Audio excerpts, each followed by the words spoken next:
దేవుని యొక్క మహాకృపను బట్టి చేరువచ్చిన పరిశుద్ధులందరికీ మన ప్రభువైన యేసుక్రీస్తు నామమున వందనాలు తెలియపరచుకుంటూ ఉన్నాను.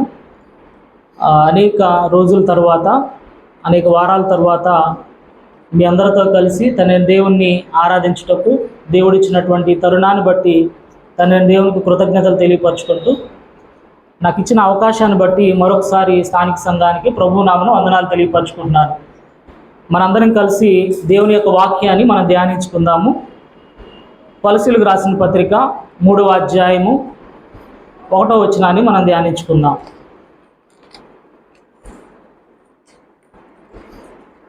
అపోస్తులైనటువంటి పౌలు గారు కొలసీలో ఉన్నటువంటి సంఘానికి రాసినటువంటి పత్రిక 3వ అధ్యాయము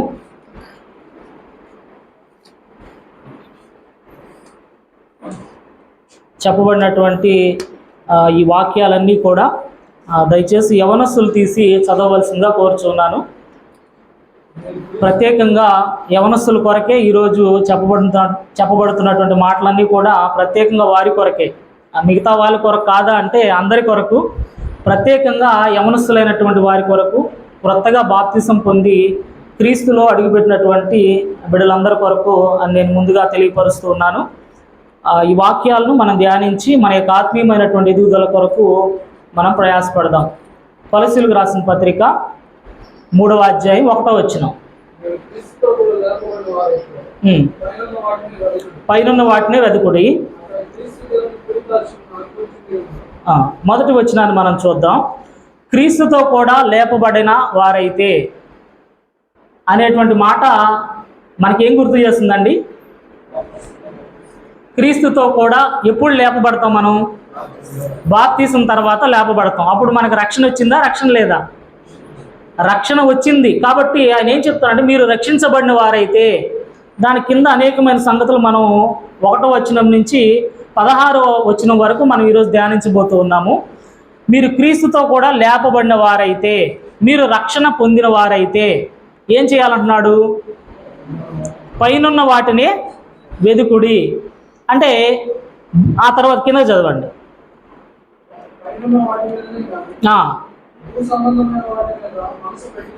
మనస్సు పెట్టుకొనకూడదు. దేనిపైన మనసు పెట్టుకోకూడదండి? భూ సంబంధమైన వాటిపైన మనసు పెట్టుకోకూడదు. అయితే దేనిపైన మనసు పెట్టుకోవాలి? పైనున్న వాటిపైనే. ఆ తర్వాత కింద చదవండి. ఏలయనగా మీరు మృతి పొందితిరి అంటే, ఒకసారి ఇక్కడ ఆగి మనం వెళ్దాము. భూ సంబంధమైన వాటి మీద మనసు పెట్టుకొనకూడదు. ఏలయనగా అంటే దాని యొక్క భావాన్ని తెలియపరుస్తున్నాడు. దేని భావాన్ని అంటే, భూ సంబంధమైన వాటి మీద మనసు పెట్టుకునే దాని గురించినటువంటి భావాన్ని ఏలయనగా అని తెలియపరుస్తున్నాడు. ఏమని తెలియపరుస్తున్నాడు చూడండి. ఏలయనగా మీరు మృతి పొందితిరి, దాచబడి ఉన్నది, ప్రత్యక్షమైనప్పుడు మహిమయందు ప్రత్యక్షపరచబడుదురు. కావున మీ అవయవములను, జారత్వమును, అపవిత్రతను, కామతరతను, దురాశను, విగ్రహారాధనైన చంపివేయుడి. ఇక్కడ దాకా మనం ఒకసారి ఆగుదాం. ఇక్కడ దాదాపు 4-5 అంశాలను తెలియపరిచాడు. జారత్వము, అపవిత్రత, కామతురత, దురాశ, విగ్రహారాధన, ధనాపేక్ష. 6 విషయాలను ఏం చేయాలంటున్నారు? చంపివేయాలన్నారు. ఎప్పుడు? మీరు రక్షణ పొంది ఉంటే, మీరు క్రీస్తునందు లేపబడి ఉంటే మీరేం చేయాలంట? వీటన్నిటిని, ఈ 6 విషయాల్లో ఏమవ్వాలా? చంపబడాలా. ఎప్పుడు?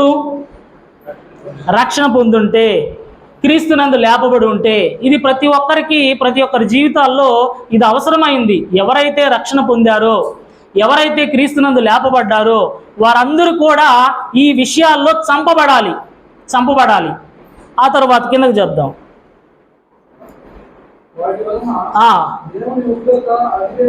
ఒకవేళ వాటి వలన ఏం జరుగుతుందంటే, అవి ఒకవేళ మన పైనే ఉంటే ఏమవుతుందంటే, దేవుని యొక్క ఉగ్రత, అవిధేయుల మీదికి వచ్చును. ఎవరైతే విధేయులై ఉంటారో వాళ్ళపైన ఈ ఉగ్రత ఉండదు.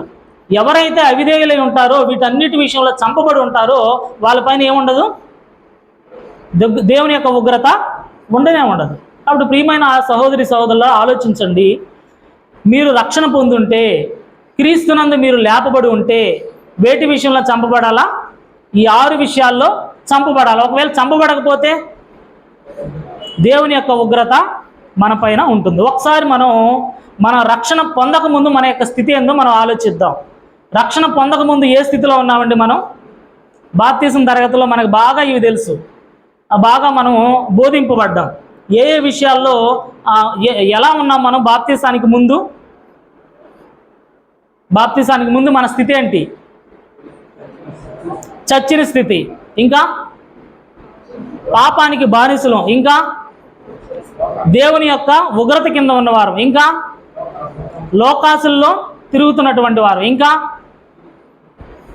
క్రీస్తుకు దేవునికి దూరస్తులం. ఈ విధమైనటువంటి స్థితి నుంచి మనం రక్షణ పొందడానికి ఏం జరిగింది? బాప్తిసం జరిగింది. మనకు బాప్తిసం ఇవ్వడానికి ఏం జరిగింది? ముందు ఒక ఆయన యొక్క త్యాగం జరిగింది. ఎలాంటి త్యాగం అండి అది? ఎలాంటి త్యాగం? అది మాటలతో వివరించలేనటువంటి త్యాగం. క్రీస్తు ప్రభు వారి యొక్క రక్త ప్రోక్షణ ద్వారా మనందరం రక్షించబడ్డాం. రక్షణకు ముందు మన యొక్క స్థితి చాలా దుర్భరమైనటువంటి జీవితం, బురదలో కూరుకుపోయినటువంటి బ్రతుకు. అయితే క్రీస్తు ప్రభు వారి యొక్క రక్షణను బట్టి, క్రీస్తు ప్రభు వారి యొక్క బలియాగాన్ని బట్టి, ఆయన యొక్క రక్త ప్రోక్షణను బట్టి, ఆయన యొక్క శరీరం గాయాలు పాలవడాన్ని బట్టి మనకందరికి ఏం కలిగింది? రక్షణ కలిగింది. ఒకవేళ మనందరం రక్షించబడి ఉంటే, క్రీస్తునందు లేపబడి ఉంటే మనం ఏం చేయాలా? పైన వాటిని వెతకాలా. భూ సంబంధం వాటిపైన ఏం పెట్టుకోకూడదు? మనస్సు పెట్టుకోకూడదు. అంటే దాని అర్థం ఏంటి? 6 విషయాల్లో మనం ఏమై ఉన్నాం? చచ్చిన వారమై ఉన్నాము. అయితే ఇంకా కొన్ని విషయాలు మనం ధ్యానించుకుందాం. కిందకి వెళ్దాం, చదవండి కిందకి. 6వ వచనం. జీవించినప్పుడు నడుచుకుంట్రి. ఇప్పుడైతే, ఎప్పుడండి? ఇప్పుడంటే ఎప్పుడు? రక్షణ పొందిన తర్వాత, క్రీస్తునందు లేపబడిన తర్వాత, ఇప్పుడైతే చదవండి. మీరు కోపము, ఆగ్రహము, దుష్టత్వము, దూషణ, మీ నోట బూతులు విసర్జించుడి. ఇంకా 9వ వచనం. అబద్ధమాడకుడి. ఇవన్నీ దేనికి సంబంధించినటివి? విసర్జించవలసినవి. ఒకవేళ పైన చెప్పబడినటువంటి 6 విషయాల్లో ఒకవేళ చంపబడి ఉన్నావేమో, అయితే ఈ సంగతి ఏంటి? వీటిల్లో ఏదైనా మన పైన ఏలుబడి చేస్తూ ఉందా? ఏమని చెప్పాడో మరొకసారి చూద్దాం. కోపం మనలో ఉందా లేదండి? రక్షణ పొందిన మన అందరిలో ఎన్ని సంవత్సరాలు అయిందో మన రక్షణ పొంది, ఎన్ని సంవత్సరాలు అయిందో మనం ఈరోజు ఆ బాప్తిజం తీసుకొని ఈ రోజు వరకు కోపము, ఆగ్రహము, దుష్టత్వము, దూషణ, మీ నోట బూతులు, ఒకరితో ఒకడు అబద్ధం ఆడేటువంటి స్వభావము, ఇవన్నీ ఉన్నాయా మనలో? ఏదైనా లేకుండా ఉందండి? అన్నీ ఉన్నాయా? కొన్ని మాత్రమే ఉన్నాయా? అయితే వీటిని ఏం చేయమన్నాడు? ఒకవేళ మీరు రక్షణ పొందుంటే, క్రీస్తునందు లేపబడి ఉంటే ఏం చేయాలంట? విసర్జించాలి. కొన్ని చంపుకోవాలి, కొన్ని విసర్జించుకోవాలి. విసర్జించుకోవాల్సినటివి విసర్జించుకోనున్నామా? చంపబడవలసినవి ఇంకా బ్రతికే ఉన్నాయా? మనం ఆలోచించుకోవాలండి. క్రైస్తవ జీవితం అంటే ఆదివారం ఆరాధనకు వచ్చి, బుధవారం బైబిల్ తరగతికి వచ్చేది మాత్రమే కాదండి. క్రైస్తవ జీవితం అంటే అది ఒక జీవన విధానం. అది మతం కాదు, అది ఒక పదార్థం కాదు. నిశ్చలమైనటువంటి స్థితిలో ఉండడానికి ఒక పదార్థం కాదు. నేను ఒక కొటేషన్ చదివానండి. Life is moment, moment is life. జీవితం అంటే ఏంటంట? ఒక దగ్గర నుంచి ఒక దగ్గరికి. మూమెంట్ అంటే ఒక జీవితం అంటే ఊరికే ఒక దగ్గర కూర్చొని ఉంటే దాని జీవితం అనరు. శవాన్ని ఏమంటారు? జీవిత విధానం అంటారా? బాడీని జీవిత విధానం అనరు. కాబట్టి క్రైస్తవ జీవితం అంటే అది ఒక ప్రక్రియ, విశ్వాసి అంటే ఒక సాధన. క్రైస్తవుడు అయిపోయాం, చర్చికి రోజు వస్తున్నాం, తొందరగా వస్తున్నాం, తొందరగా ఇంటికి వెళ్ళిపోతున్నాం, ప్రతిరోజు బైబిల్ చదువుకున్నాం, ప్రతిరోజు ప్రార్థన చేసుకున్నాం, ఇదొక్కటే కాదండి. క్రైస్తవ జీవితం అంటే ఒక సాధన. క్రైస్తవ జీవితం ఒక విశ్వాస జీవితం అంటే అదొక ప్రక్రియ. దినదినం మనల్ని మనం సరిచేసుకుంటూ అభివృద్ధి పదంలోకి నడవలసినటువంటి ఒక క్రియ, అది ఒక పని అది. కాబట్టి ఈ పని చేయడానికి 3 విషయాలు మనకు అవసరం అండి. కొన్ని చంపుకోవాలి, కొన్ని మనం విసర్జించుకోవాలి, మరికొన్ని మనం చూద్దాం. 12వ వచనాన్ని మనం చదువుదాం. మనం చంపుకోవలసినవి చూసాం, విసర్జించవలసినవి చూసాం. 3వదిగా మనం చూద్దాం 12వ వచనం.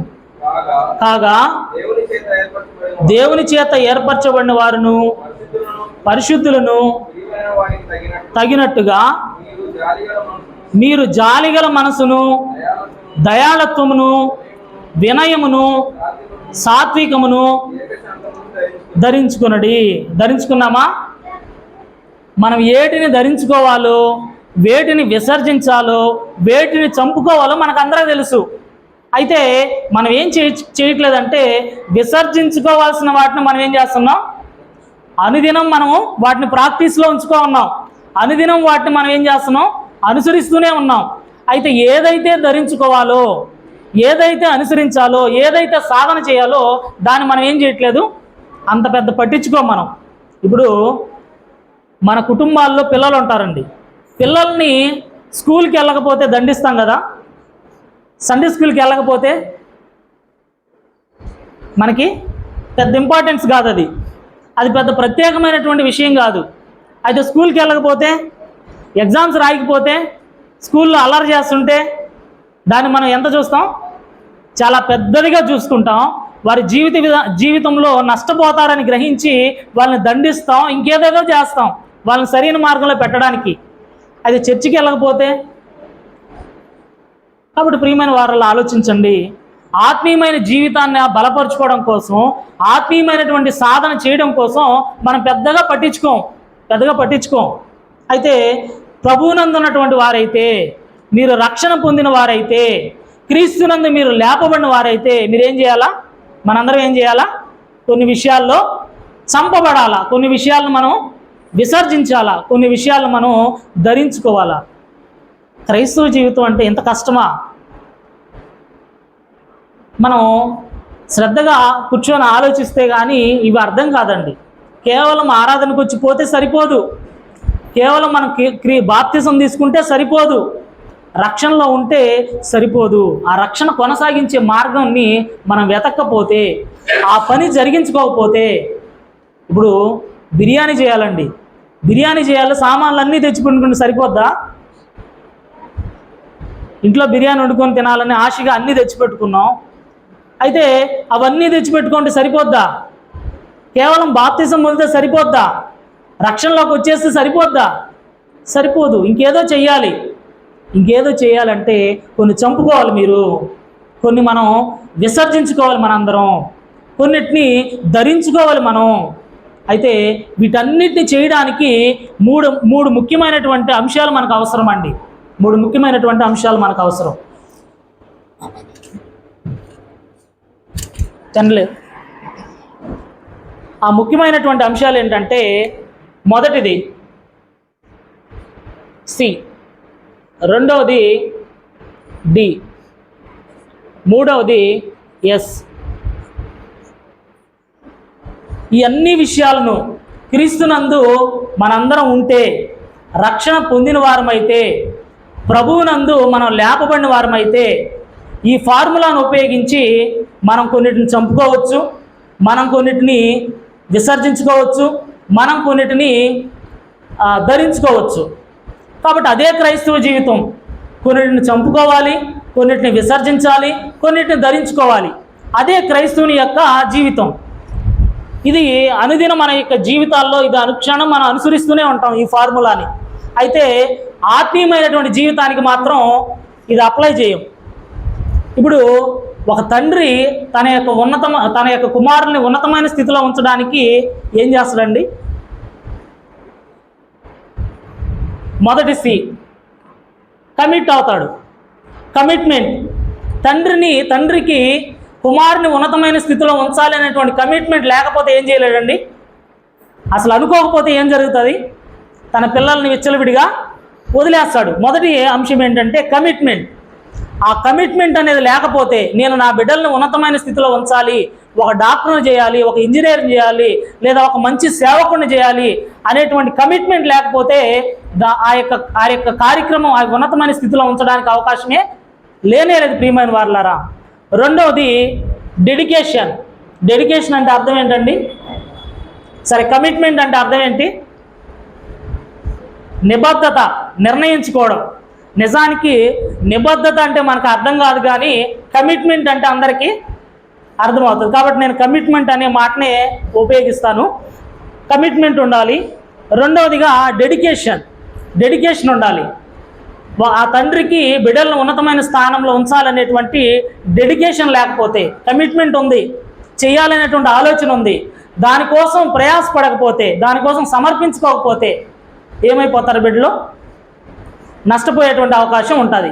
మూడవదిగా ఎస్ అంటే సాక్రిఫైస్ చేసుకోకపోతే, తండ్రి ఎన్నిటిని కోల్పోతాడండి బిడ్డలను మంచి మార్గంలో పెంచడానికి? ఒక ఇంజనీర్నో, డాక్టర్నో, మంచి సేవకుడినో చేయడానికి ఎన్ని కోల్పోతే ఆ బిడ్డలు ఆ స్థానానికి వస్తారు? కాబట్టి ప్రియమైన వాళ్ళు ఆలోచించండి. తల్లిదండ్రుల పాత్ర కుటుంబాల్లో చాలా ఉంటుందండి. ఆ పాత్రని వాళ్ళు పోషించకపోతే, వాళ్ళకి కమిట్మెంట్ లేకపోయినా, డెడికేషన్ లేకపోయినా, సాక్రిఫైస్ లేకపోయినా, వారికి జీవితాల్లో పిల్లల్ని మంచి భవిష్యత్తులో వారు చూడలేరు. కాబట్టి ఇవి అనుకోకపోయినా మన యొక్క జీవితాల్లో ఈ ఫార్ములా అనుదినం జరుగుతూ ఉంటుంది. మనం ఊహించినా ఊహించుకోకపోయినా, మనం అనుకున్నా అనుకోకపోయినా ఆటోమేటిక్గా ఈ 3 ఫార్ములాలు జరుగుతూనే ఉంటాయి. ఇప్పుడు చర్చ్ అంతటిని ఇలా శుభ్రం చేసి కుర్చీలు వేయాలంటే ఈ ఫార్ములా ఉపయోగపడిందా లేదండి? మనకు తెలియకుండానే ఈ ఫార్ములాను ఉపయోగించాం. నిజానికి కమిట్ అయ్యాం, చర్చిని క్లీన్ చేయాలనేటువంటి ఒక ఆలోచన వచ్చింది. ఆ ఆలోచన సఫలం చేయడానికి ఏం జరిగింది? దానికోసం సమర్పించుకున్నాం, దానికోసం త్యాగం చేసాం. ఏం త్యాగం చేసాం? వారి సమయాన్ని, వారి శక్తిని త్యాగం చేసాం. అలాగే ఒక విద్యార్థి ఉన్నతమైన స్థాయిలోకి వెళ్ళడానికి ఈ 3 ఉపయోగిస్తాడు. ఈ 3 ఉపయోగించకుండా ఉన్నతమైన స్థితిలోకి రాలేడు. వాళ్ళు ఏం చేశారు? కమిట్ అయ్యారా? డాక్టర్ అవ్వాలని కమిట్ అయ్యారా? ఆ డాక్టర్ అవ్వడం కోసం, ఆ ఆలోచన కోసం వాళ్ళు తమ యొక్క జీవితాన్ని సమర్పించుకున్నారా? ఒక ఐఏఎస్ ఆఫీసర్ అవ్వడానికి ఎంత సమర్పించుకుంటాడండి? దాదాపు 18 గంటలు కష్టపడతాడండి చదవడానికి. అలా 18 గంటలు కష్టపడి చదివి డెడికేట్ అయ్యాడు, సమర్పించుకున్నాడు. ఎన్ని త్యాగం చేస్తుంటాడు? కాబట్టి ఏమీ లేకుండా మనం క్రైస్తవులంగా పరలోకానికి వెళ్ళిపోతామా? ఒక శరీర సంబంధమైనటువంటి జీవిత విధానాన్ని ఉన్నతమైనటువంటి స్థితిలో చూడడానికే ఈ ఫార్ములాను ఉపయోగిస్తూ ఉంటే, సర్వశక్తిమంతుడైనటువంటి దేవుడు మనలందరినీ ఉన్నతమైనటువంటి స్థానంలో ఉంచడానికి, ఆ ఉన్నతమైన స్థానంలో మనం ఉండడానికి ఈ ఫార్ములాని ఏమన్నా ఉపయోగిస్తున్నామా? ఈ ఫార్ములా లేకుండా మనం ఏం చేయలేమండి.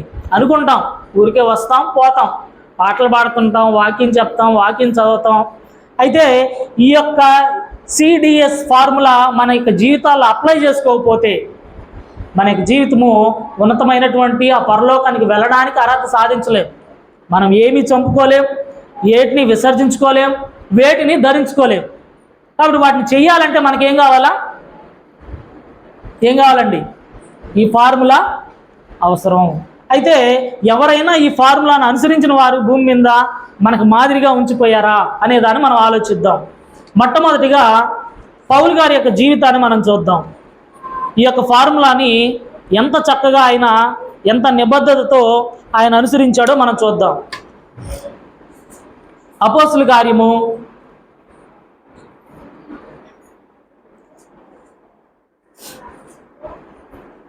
9వ అధ్యాయము 1వ వచనాన్ని చదువుదాం. అపోస్తుల కార్యము 9వ అధ్యాయం 1వ వచనం. పౌలు గారు రక్షణ పొందక ముందు, ఆయన క్రీస్తుతో కూడా లేపబడక ముందు చదువుతూ ఉన్నాం. 9వ అధ్యాయం 1వ వచనం.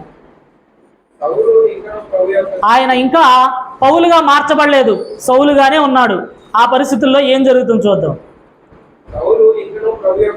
ప్రభు యొక్క శిష్యులను బెదిరించుటకును తనకు ప్రాణాధారమైనట్టు. ఏ స్థితిలో ఉన్నాడండి పౌలు గారు? ప్రాణాధారం. ఏది ప్రాణాధారం ఆయనకి? ప్రాణానికి ఆధారం ఏది? మనందరికి ప్రాణానికి ఆధారం ఏదండి? ఆహారం తీసుకోవడమే ప్రాణానికి ఆధారం. పౌలు గారికి ఏదంట? ఎవరిని చంపడం. ఎవరైతే విశ్వాసులుగా ఉంటారో, ఎవరైతే క్రైస్తవులుగా ఉంటారో వాళ్ళందరినీ చంపడమే ఆయనకి ఏమై ఉంది? ప్రాణాధారము. అలాంటి స్థితిలో ఉన్నటువంటి పౌలు గారు రక్షణకు పొందకముందు ఆయన యొక్క స్థితి, సౌలుగా ఉన్నప్పుడు ఆయన యొక్క జీవిత విధానం ఎంత ఘోరంగా ఉందో చూడండి. క్రైస్తవులను చంపడమే ఆయనకి ఏమైంది? ప్రాణాధారం. ప్రాణాధారం. అలాంటి స్థితిలో ఉన్నటువంటి పౌలు గారు క్రైస్తవుడు అయిన తర్వాత, క్రీస్తుతో కూడా లేపబడిన తర్వాత ఆయన ఎంత ఈ ఫార్ములాని ఎలా ఉపయోగించాడో చూడండి. 9వ వచనాన్ని మనం చూద్దాం. 9వ అధ్యాయము 9వ వచనం. అన్నపానం లేని పుచ్చుకోకుండా క్రీస్తు ప్రభువారు ఆయనకి ప్రత్యక్షమయ్యాడు. ఆ సందర్భంలో ఆయన 3 దినాలు అన్నపానం లేమో పుచ్చుకోకుండా ప్రార్థనలో గడుపుతూ ఉన్నాడండి. ఆయన ముందు జీవించాడు కదా, ఆ జీవితం అంతా కూడా ఆ 3 దినాల్లో ఆహారం తినకుండా దేవునికి తన యొక్క క్షమాపణ కోరుకుంటున్నట్టు మనం అర్థం చేసుకోవచ్చు. ప్రార్థనలోనే గడిపాడు. 3 దినాలు ఆహారం లేదు, తిండి లేదు, తిప్పలు లేవు, ఒకటే ప్రార్థన. దేన్ని బట్టండి? తన యొక్క పశ్చాత్తాపం. అంతవరకు ఏం చేశాడు ఆయన? 9వ అధ్యాయం వరకు ఎలాంటి జీవితం అయింది? హత్య చేస్తున్నాడు. ఎవరిని? క్రైస్తవులందరినీ చంపడమే ఆయనకి ప్రాణాధారం, అదే ఆహారం ఆయనకి. అలా పనిచేస్తున్నటువంటి పౌలు గారు ప్రభువు ప్రత్యక్షం అవ్వగానే ఒక్క రోజులో మారిపోయాడండి. ఆ 3 దినాలు ఆహారం లేకుండా, తిండి లేకుండా, తిప్పలు లేకుండా ప్రార్థనలోనే గడుపుతూ ఉన్నాడు.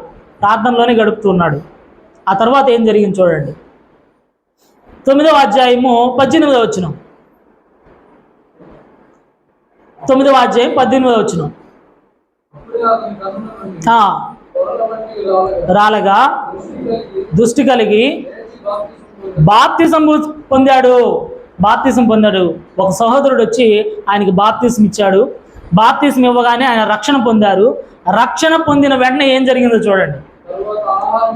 ఆహారం పుచ్చుకొని బలపడ్డాడు. ఆ తర్వాత 20వ వచనం. మళ్ళీ ఒకసారి చదవండి. వెంటనే సమాజ మందిరంలో యేసే దేవుని కుమారుడని ఆయన గురించి ప్రకటించుచూ వచ్చెను. ఎప్పుడండి అది జరిగింది? బాప్తిసం పొందిన తర్వాత జరిగిన కార్యక్రమం. ప్రియమైన సహోదరులారా, పౌలు గారి యొక్క కమిట్మెంట్ చూడండి. పౌలు గారు మొదటి ఎలా ప్రారంభించాడు? ఆయన బాప్తిసం తీసుకున్న వెంటనే ఆయన ఏం జరిగింది?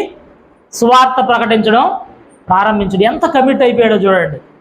ఆయన బాప్తిసానికి ముందు ఆయన యొక్క జీవితం ఏంది? విశ్వాసులను చంపడమే ఆయనకి ప్రాణాధారం, అదే ఆయనకి, ఇంకేం లేదు. మనం ఏ పని చేసినా దేనికోసం చేస్తామండి? కోటి విద్యలు దేనికోసం? కూటి కొరకే, ఆహారం కోసమే, కడుపు నింపుకోవడం కోసమే. అయితే ఆయన కడుపు నింపుకోవడం దేనికోసం అంట? కడుపు నింపుకోవడం దేనికోసం? విశ్వాసుల యొక్క ప్రాణాలు తీయడమే ఆయన కడుపు నింపుకోవడం. అలాంటి స్థితిలో ఉన్నటువంటి పౌలు గారు బాప్తిసం పొందిన తర్వాత ఏం జరిగింది? ఆయన యొక్క జీవితంలో కమిట్ అయ్యాడా? ఎలా కమిట్ అయ్యాడు? ఎంతలా కమిట్ అయ్యాడు? వెంటనే బాప్తిసం పొందిన వెంటనే కొంత ట్రైనింగ్ తీసుకున్నాడు, సహోదరుల మధ్యలో ఉన్నాడు, వాక్యాన్ని బాగా నేర్చుకున్నాడు. వెంటనే ఏం జరిగింది అక్కడ? యేసే క్రీస్తు. ఎవరినైతే ప్రకటించొద్దని, ఎవరైతే ప్రకటన చేస్తుండి వాళ్ళని చంపుతూ ఉన్నారో అదే సువార్త ఆయన చేత పట్టుకుని ఏం చేస్తున్నాడు? ప్రకటిస్తూ ఉన్నాడు. అలాగే ఆయన కమిట్ అయ్యాడు. కమిట్ అయిన తర్వాత దానికి ఎంత డెడికేషన్ ఆయన చూపించాడో, ఎంత సాక్రిఫైస్ చూపించాడో మనం కింద మరొక అధ్యాయంలో మనం చూద్దాం. కొరింథీయులకు రాసిన 2వ పత్రిక 11వ అధ్యాయము 23వ వచనం. కొరింథీయులకు రాసిన 2వ పత్రిక 11వ అధ్యాయము 23వ వచనం.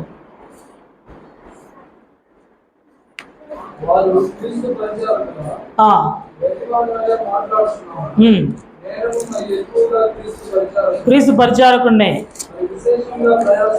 మరి విశేషంగా ప్రయాసపడితిని. చెరసాల్లో ఉంటుని. ఆయనకు డెడికేషన్ అండి ఇది. ఎవరైతే కమిట్ అవుతారో, ఎవరైతే దానికోసం అది చెయ్యాలనేటువంటి దృఢ నిశ్చయానికి వస్తారో వాళ్ళకు ఉండేటువంటి డెడికేషన్ ఎలా ఉంటుందంటే ఇలా ఉంటుంది. ఎలా ఉన్నారో ఒకసారి చూడండి, మళ్ళీ చదవండి. పరిచారకుల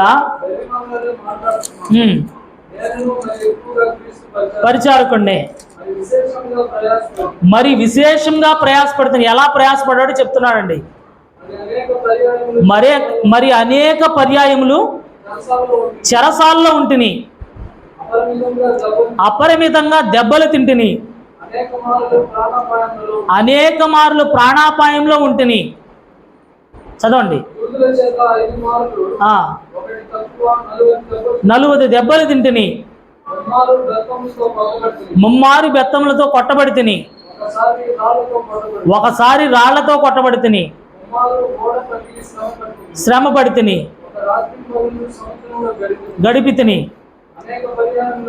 అనేక ప్రయాణములలోను, నదుల వలనైన ఆపదల్లోను, దొంగల వలనైన ఆపదల్లోను, నా స్వజనుల వలనైన ఆపదలలోను, అన్యజనుల వలనైన ఆపదలలోను, పట్టణంలో ఆపదలలోను, అరణ్యంలో ఆపదలలోను, సముద్రంలో ఆపదలలోను, కపట సహోదరుల వలన ఆపదల్లోనూ ఉంటిని. ఇంకా చాలా విషయాలు చెప్పాడు. ఆయన కమిట్ అయ్యాడా? డెడికేషన్గా పనిచేస్తున్నాడా? సాక్రిఫైస్ చేశాడా? అప్పుడు ప్రియమైన వారులారా ఆలోచించండి. మీరు బాప్తిసం తీసుకుని ఉంటే, మీరు రక్షణ పొంది ఉంటే, క్రీస్తుతో కూడా మీరు లేపబడిన వారైతే మనం ఏం ఫార్ములా ఉపయోగించాలా? పౌలులాగా సిడిఎస్. కమిట్ అయ్యాడు పౌలు గారు, డెడికేషన్తో పనిచేస్తాడు. ఎలాంటి డెడికేషన్ అండి అది? ప్రాణం పోయినా పర్లేదు, నా ప్రాణం పోయినా పర్లేదు, చనిపోతే దేవునితో పాటు క్రీస్తుతో పాటు హ్యాపీగా ఉంటా, చావైనా నాకు లాభం, చావు లాభం అనిపించేసింది ఆయనకి. అంత ఎక్కువగా ఆయన తన యొక్క జీవిత విధానంలో క్రీస్తులాగా బ్రతకడానికి, క్రీస్తు కొరకు బ్రతకడానికి, రక్షణ పొందినవాడిగా ఆయన తన యొక్క జీవితాన్ని డెడికేట్ చేసుకున్నాడు, తన జీవితంలో సాక్రిఫైస్ చేశాడు. అయితే మన యొక్క జీవితాలు మనం ఆలోచిద్దాం. ఏనాడైనా క్రీస్తు యొక్క సారూప్యతలు ఎదగడానికి, రక్షణ కొనసాగించుకోవడానికి, కొన్నిటిని చంపుకోవడానికి, కొన్నిటిని విసర్జించుకోవడానికి, కొన్నిటిని ధరించుకోవడానికి ఏమాత్రం ఈ ఫార్ములాను ఉపయోగిస్తున్నామా? మనం పరిశీలించుకోవాలి. మన జీవితాలు మనం ఆలోచించుకోవాల్సిన వారమై ఉన్నాం. ఒకవేళ ఈ ఫార్ములాను మనం ఉపయోగించుకోకపోతే మనం పేరుకి మాత్రం నామకార్థ క్రైస్తవులుగానే ఉంటాం. క్రైస్తవులు అనే పేరు పెట్టుకుంటాం అంతే. దానివల్ల పెద్ద ప్రయోజనం ఏమి ఉండదు. ఈ భూమి మీద మిమ్మల్ని గౌరవిస్తారేమో, ఈ భూమి మీద మనందరినీ క్రైస్తవులు వీరు అనే ఒక పేరు వస్తుందేమో, ఈ శరీరాన్ని విడిచిన తర్వాత దానివల్ల ఎలాంటి ప్రయోజనం ఉండదు. అప్పుడు ప్రియమైన వాళ్ళలో ఆలోచించండి. మనల్ని మనం మోసం చేసుకోవద్దు. ఈ ఫార్ములాని మనం ఆలోచిద్దాము, అనుసరించడానికి బ్రతుకుదాము. ఇంకెవరైనా అలాంటి క్రొత్త నిబంధనలు ఎలాంటి ఫార్ములాను ఉపయోగించారో ఒకసారి చూద్దాం. క్రీస్తు ప్రభు వారి యొక్క కమిట్మెంట్ని, డెడికేషన్ని మనం చూద్దాం. అదే మనకు మాదిరి అయింది. పౌలు గారికి కూడా అదే మాదిరి. ఎలా ఆయన కమిట్ అయ్యాడో, దేనికోసం ఆయన కమిట్ అయ్యాడో ఒకసారి మనం చూద్దాం. పేతురు రాసిన మొదటి పత్రిక 2వ అధ్యాయము 22 నుంచి 24 వరకు చదువుకుందాం. పేతురు రాసిన మొదటి పత్రిక 2వ అధ్యాయము 22వ వచనం.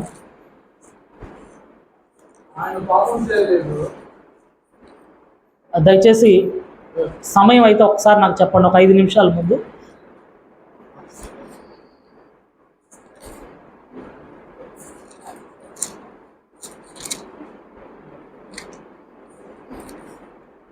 ప్రకటన గ్రంథము, టైం నువ్వే కాదు చూసుకోవాల్సింది అనుకుంటారేమో. ఇంకొక 5 నిమిషాలే ఉందా? ఉంది కదా. ఇంతకు ముందు ఒకసారి వాక్యం చెప్తున్నప్పుడు టైం చూసుకోలేదు, నా టైం అక్కడే ఆగిపోయింది. అది చూసుకున్నప్పుడల్లా ఇంకా టైం ఉందిలే అనుకుంటా ఉన్నా. కాకపోతే చాలా 1.5 hour అయిపోయింది. దయచేసి క్షమించండి. ఎందుకంటే ప్రాక్టీస్లో ఉన్నా నేను. టైం మేనేజ్మెంట్ ఇంకా నాకు అర్థం కావట్లేదు. కుదించుకోవడానికి కొంచెం టైం పడుతుంది, కాబట్టి మన్నించాలా. ఇంకొక 10 నిమిషాలు. పేతురు రాసిన మొదటి పత్రిక 2వ అధ్యాయం 22వ వచనం. 24 మనం పాపముల విషయమై చనిపోయి జీవించినట్లు ఆయన దేనికి కమిట్ అయ్యాడండి? క్రీస్తు ప్రభువారు ఆయన ఒక విషయానికి కమిట్ అయి ఉన్నాడు. దేనికి కమిట్ అయి ఉన్నాడు? మనం పాపముల విషయమై చనిపోయి నీతి విషయమై జీవించాలనేది ఆయన కమిట్మెంట్. ప్రభువు యొక్క నిర్ణయం, దృఢ నిశ్చయం ఏంటంటే మనం పాపముల విషయమై ఏం అవ్వాలంట?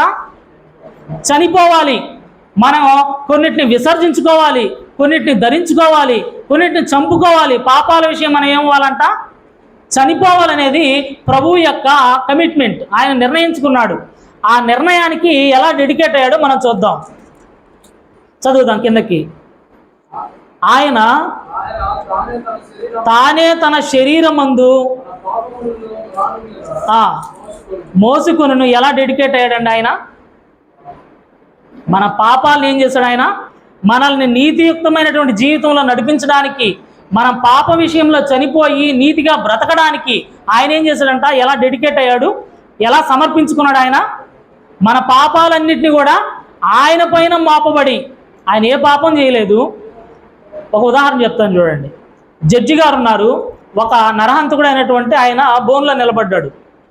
ఈ జడ్జి గారు తీర్పు అంతా ఇచ్చేశాడు. నువ్వు మరణానికి పాత్రుడివి, నేను ఉరిదీయాలి అని చెప్పాడు. తీర్పు అంతా అయిపోయింది. అయితే ఆ తీర్పు తీర్చబడినటువంటి ఆ వ్యక్తి, ఆ పాప అయినటువంటి వ్యక్తి, ఆ నరహంతుడైనటువంటి వ్యక్తిని పక్కకు నెట్టేసి మరొక ఆయన ఆ బోన్లో నిలబడి, ఈ భారం అంతా, ఈ పాపాన్ని అంతా నా మీద వేసుకుంటాను, ఈయనకి శిక్ష లేదు, ఈయన ఫ్రీ ఇంకా అని వదిలేస్తే ఎలా ఉంటుంది? ఆ పాపకి ఎలా ఉంటుందండి? అది అద్భుతం, అసలు ఊహకు అందనటువంటి విషయం. అలాంటి పరిస్థితిని ఆయన కమిట్ అయ్యి డెడికేషన్ ద్వారా సాక్రిఫైస్ చేసుకొని ఆయన మనకిచ్చాడు ఆ జీవితాన్ని. ఎలా ఉండడం కోసం అంటే పాపంలోనే బ్రతకడం కోసం కాదు, పాపంలోనే జీవించడం కోసం కాదు, మనల పాప విషయం చనిపోయి నీతి విషయం బ్రతికించడానికి ఆయన తన్ను తానుగా సమర్పించుకున్నటువంటి జీవితాన్ని మనం చూస్తాం. ఆ విధంగానే తను తానుగా ఆయన సాక్రిఫైస్ చేసుకున్నాడు సిలువు మరణంలో. ఆ కల్వరి సిలువులో ఆయనకు మరణాన్ని మనం చూస్తే ఎంత త్యాగం చేయబడ్డాడు, ఎంత అద్భుతంగా మన కోసం బలి అయిపోయాడు. మన కళ్ళల్లో నుంచి కన్నీళ్ళు వస్తాయి ఆ యొక్క దృశ్యాన్ని మనం చూస్తే. కాబట్టి మన పాపాన్ని అంతటినీ ఆయన వైపు వేసుకొని, వీడు చేయలేదు పాపం, ఈ పాపం చేసినటువంటి పాపం అంతా నేను భరిస్తాను, నేనే దానికి ప్రతిఫలాన్ని. కాబట్టి ఆ విధంగా ప్రభువు వారు తన యొక్క జీవితం పైన, తన పైన మన పాపాలన్నీ మోపబడి మనల్ని పవిత్రులుగా, నిష్కపటులుగా, నీతిమంతులుగా మార్చడానికి తను తానే సమర్పించుకున్నాడు. ప్రభువారు ఫాలో అయ్యాడండి ఈ యొక్క సూత్రాన్ని, ఈ ఫార్ములాను ఫాలో అయ్యాడా? కమిట్ అయ్యాడా? అని ఆయన దేనికోసం కమిట్ అయ్యాడు? ఆయన మన పాపాలని, మన పాపముల విషయంలో మనం చంపుకోవాలని ఆయన కమిట్ అయ్యాడు. ఆ కమిట్ అవ్వడానికి ఆయన ఏం చేశాడు? ఎలా డెడికేట్ అయ్యాడు? ఎలా సమర్పించుకున్నాడు? తన్ను తానుగానే సమర్పించుకున్నాడు. ప్రియమైన వారులారా, అప్పుడు ప్రియమైన సహోదరి సహోదరులారా, ఆలోచించండి. మనకి జీవితంలో ఎంతవరకు వచ్చాం? బాప్తిసం తీసుకొని ఎన్ని సంవత్సరాలు గడిచిపోయిందో, ఎంతకాలం అయిందో ఒకసారి ఆలోచిద్దాం. మనం క్రీస్తునందు మనం లేపబడి ఉంటే, రక్షణ పొంది ఉంటే మనం ఏం చేయాలా? కొన్నిటిని మనం ఏం చేయాలా? చంపుకోవాలి, కొన్నిటిని విసర్జించాలి, కొన్నిటిని ధరించుకోవాలి. వాటన్నిటినీ చేయాలంటే ఏ ఫార్ములాను ఉపయోగించాలా? సి అంటే డి అంటే ఎస్ అంటే సాక్రిఫైస్. మన జీవితాల్లో ఇవి 3 చేస్తున్నామా లేదని మనం పరిశీలించుకోవాలండి. అపోస్తులు అలా చేశారు. ఒకసారి అననీయ సప్పీరాలు మనం చూద్దాం. వారు కమిట్ అయ్యారు, ఆస్తం ఇవ్వాలని కమిట్ అయ్యారు. అయితే ఏం చేశారు? వాళ్ళు దాన్ని సాక్రిఫైస్ చేయలేదు, డెడికేషన్గా దాన్ని తీసుకోలేదు, దాన్ని సమర్పించుకోలేదు. ఏమయ్యారు? చనిపోయారు. అక్కడికక్కడికే చనిపోయారండి. 2 భార్యాభర్తలు చనిపోయారు. కాబట్టి ఆ స్థితిలో మనము ఉండకూడదు. ఆ విధంగా చాలామంది, దావీదు సమర్పించుకున్నాడు, దావీదు కమిట్ అయ్యాడు, సమర్పించుకున్నాడు. తన యొక్క జీవితంలో చాలా ఆయన సాక్రిఫైస్ చేశాడు. అందుకే విశ్వాసుల జాబితాలో ఆయన చేర్చబడ్డాడు. మరొక ముఖ్యమైన వ్యక్తిని మనం చూద్దాం. సొలొమోను కమిట్ అయ్యాడా? ఖచ్చితంగా కమిట్ అయ్యాడు. డెడికేషన్గా వర్క్ చేశాడా? అయితే కొంతకాలానికి ఏమైపోయాడు? సాక్రిఫైస్ లేదు, జీవితాన్ని సాక్రిఫైస్ చేసుకోలేకపోయాడు, కొన్నిటిని వదులుకోలేకపోయాడు. తన శరీర సుఖాన్ని ఆయన విసర్జించుకోలేకపోయాడు. అనేక మంది వివాహం చేసుకుని ఆయన ఏమైపోయాడు? భ్రష్టుడైపోయాడు. విశ్వాసుల జాబితాలో చోటే లేదు. ఎంతో జ్ఞానవంతుడు, ఎంతో ధనవంతుడు, ఇశ్రాయేల్ అందరినీ జ్ఞానంగా పరిపాలించినటువంటి వ్యక్తి సొలొమోను. అయితే విశ్వాసుల జాబితాలో ఆయన పేరు లేనే లేదు ప్రియమైన వారలారా. కాబట్టి ఆ ఫార్ములాను మనం ఉపయోగించకపోతే పతనం అయిపోయేటువంటి అవకాశం ఉంది. మనం నాశనం అయిపోతాం. మనం నాశనం అవ్వడానికి క్రీస్తు ప్రభువారు బలి అవ్వలేదండి. మనం ఆ భ్రష్టత్వంలోనే ఉండడానికి క్రీస్తు ప్రభువారు చనిపోలేదండి. ఇంకా అనేక మందిని మనం గమనించవచ్చు. మోషే, హన్నాను మనం చూడొచ్చండి. అనేక సందర్భాల్లో హన్నాను మనం ప్రస్తావిస్తూ ఉంటాం. ఎలా కమిట్ అయిందండి ఆమె? నాకు బిడ్డనిస్తే నీ సేవ కోసమే ఉపయోగించేస్తా. కమిట్ అయిందా? డెడికేషన్గా ఆ పాలు విడిచిన తర్వాతే ఏం చేసింది? తన బిడ్డను సాక్రిఫైస్ చేసిందా? ఖచ్చితంగా చేసింది. కాబట్టి ఆమె గురించి అనేక మంది మనం మాట్లాడుకుంటున్నాం. అపోస్తులు అలా చేశారు. యెఫ్తా అనేటువంటి ఒక న్యాయాధిపతి యుద్ధంలో గెలిస్తే నాకేం ఎదురుస్తే దాన్ని నీకు ఇచ్చేస్తా అని సమర్పించుకున్నాడు దేవునికి. కమిట్ అయ్యాడు దేవుడికి. అది చేశాడా? ఒక గొర్రె పిల్ల కదా ఆయనకి ఎదురొచ్చింది. ఏమొచ్చిందండి? తన కుమార్తె ఒక కుమార్తె ఎదురుగా వస్తే ఏం జరిగింది? ఆ కుమార్తెనే దేవుడికి సమర్పించేశాడు. కోల్పోయాడా లేదా? సాక్రిఫైస్ చేశాడు, డెడికేషన్గా పనిచేశాడు, ఆ కమిట్ అయ్యాడు, ఆ ఫార్ములాను ఉపయోగించాడు. విశ్వాసులను మొత్తం చూడండి మీరు. వాళ్ళు కమిట్ అయ్యారు, డెడికేషన్గా పనిచేశారు, సాక్రిఫైస్ చేశారు. కాబట్టి మన సంగతి ఏంటి? మీరు చూడండి, ఆదాము నుంచి ఎంతమంది విశ్వాసులు ఉన్నారో, అబ్రహాం వరకు, మోషే వరకు, ఇప్పటి వరకు ఎంతమంది విశ్వాసులు అయితే ఉన్నారో వాళ్ళందరికీ స్వాస్థ్యం ఎప్పుడు తగులుతుందో తెలుసా అండి? ఆ స్వాస్థ్యానికి హక్కుదారులు ఎప్పుడు అవుతారో తెలుసా? మనందరం లేకుండా వాళ్ళు సంపూర్ణమైన స్థితిలో పోయేదానికి అవకాశం లేదు. అబ్రహాంకి లేదు అవకాశం, మోషేకి లేదు అవకాశం, దావూదుకి లేదు అవకాశం. వాళ్ళందరూ వెయిట్ చేస్తూ ఉన్నారు మనందరి కోసం. మనం ఆ స్థితిలోకి పోకపోతే వాళ్ళ పరిస్థితి ఏంటో. దేవుడు మనల్ని క్రీస్తునందు ఎన్నుకున్నాడు, క్రీస్తునందు మనల్ని అందరిని బలపరిచాడు. మన జీవం క్రీస్తునందు దాచబడి ఉంది ప్రియమైన వారలారా. కాబట్టి కమిట్ అవుదాం, డెడికేషన్గా పనిచేద్దాం, సాక్రిఫైస్ చేయడానికి ప్రారంభిద్దాం.